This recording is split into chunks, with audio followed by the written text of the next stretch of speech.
Now I'll stick to that because the house we're in is like more or less the same size as the house close to it. You know.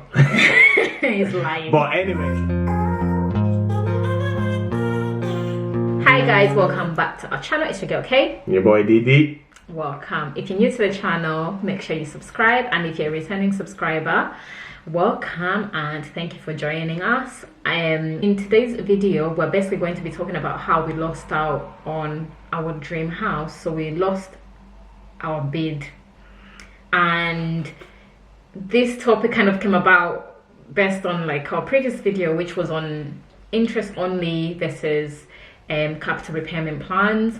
And basically I want to talk about the whole bidding thing and why it's, and I think this bidding thing is mainly best in Scotland. Like you bid, I don't know, I'm sure there's other ways in England, like the way it's done, probably the same thing, but in Scotland it's bidding. You have to bid, and whenever they advertise for a property online, that's another thing I think people kind of get mixed up with. They see the property, maybe it will say offers over 70k, and you assume that property is worth 70k, when actually once the agency sends you the home report, that property might be 75 or 90, even up to 90k, and they expect you to purchase that property with at least with an offer over that, like that home report value. You should, they're kind of expecting you to match. Well, this was before anyway. They will expect you to match the home report value, but because of the demand in the market, they're probably even expecting you to go at least 20% over the home report value. So you might see something for 75 and it might end up selling for 150. That's double the price. It's great if you're a seller, but not if you're a buyer. Exactly. And another thing, and I think the mistakes that people are going to be making right now when they're purchasing properties are forgetting that the market may drop. So just because today you end up spending over the asking value, the property market might drop, and that property will still be worth a low amount, and you'll never get that money back. So your negative equity double. Exactly. Like, just to take it back again to our story. So we were trying to buy a property, a personal property, not an investment property. We really liked the property. We were willing to put, I thought, quite a decent amount over, and that was the home report value. Over that, we were offering at least 10% of the what I was offering, I felt like Wolf of Wall Street, the amount of money I was offering, but it wasn't enough. And we genuinely thought, like, I remember when he was putting through the bid, phoned the agency, because we had talked about this, and we went to view the property, we loved it, we were ready, good to go, we were willing. We spoke about finances, we planned everything. And which kidney to sell. Pretty much, that's how much how much the house was, but we spoke about it and everything, and then we were like, right, okay, ready. Then he picked up the phone, phoned the agency and said, okay, look, I would like to put in an offer of this, and then the person said, okay, cool. So this was a verbal offer? Verbal offer, it was a verbal offer, because after we wanted to gauge the reaction of the owner. That's another thing. Try and give a verbal offer before you give an actual offer, because your offer has to come from your solicitor. So give that, so that way you can gauge whether that offer is good enough, because when the property goes to a closing date, you only get one chance. And you can, what I did with the lady that was showing us around the house, I just said, what does the owner want? Right. And then she gave a ballpark figure of the price. Which kind of led towards my verbal offer. In fact, the ballpark figure she put, I put a good percentage over what she was saying. Suggesting, And that's why I was like, I even got worried, because I was confident that they were going to accept my offer, and then I would have to come up with the money. But I find money wherever it's at, and I come up with the money, which would not have been a problem. But at the time, I was just nervous. You know? And then they called him back, right? And I think it was literally maybe a couple of hours later. And he was I was shaking. I was like, man's we might be moving next week.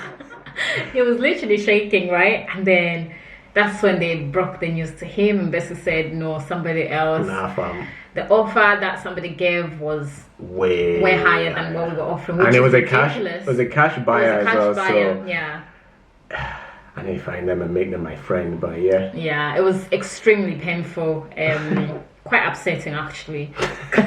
But yeah, I'm so dramatic, right? And then I was just thinking about and then we went back again to kind of look at the market to see what was available, but we still can't find anything like that. So I think we've just taken stick to investment properties the way I'm seeing it for now. Stick to that, because the house we're in is like more or less the same size as the house close to it.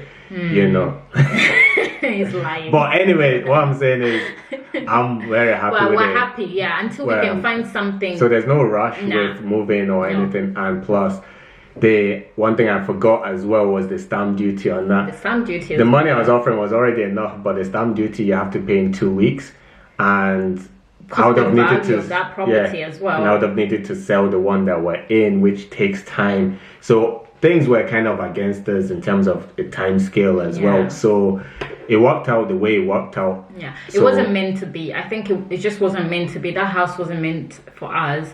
But I think it kind of opened up our eyes to kind of know what we actually want as well, and also what we would like to go for in the future. Pretty much, and what's expected, because at least the way I see it now is if we're focusing on investments, getting those extra streams of income, then something like that wouldn't be a problem. Yeah, and I mean, it wasn't going to be a problem even now, but it'll be more comfortable then. Yeah, but I just feel, it was painful. I can't lie. It was.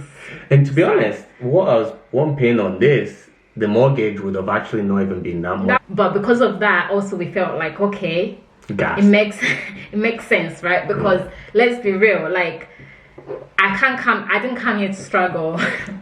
Life is not for struggling, okay?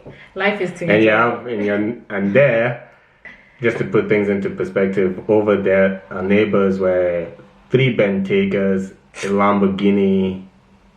R8. No, R8 there was like seeing a Ford Fiesta. Because it was just Bentleys, mainly Bentleys. Everybody had a Bentley. Rolls Royce. Rolls Royce. So I've gone with my Ford Fiesta. Porsche. And everything. There was everything there. Yeah, so I think that was another reason why we wanted to move there, because it just made sense because of, again, like I thank God, the position. Like, don't get me wrong, where we live is fantastic, it's beautiful, but I feel like that's kind of like another level. It's like a mansion, basically. It is a mansion. A mansion, and just to put it in perspective, it was massive. There was like 3 living rooms, and it was famous on TikTok. The house. Yeah, exactly. TikTok famous. It just had so much going. Like, it was really, really big. Yeah. Just so much space.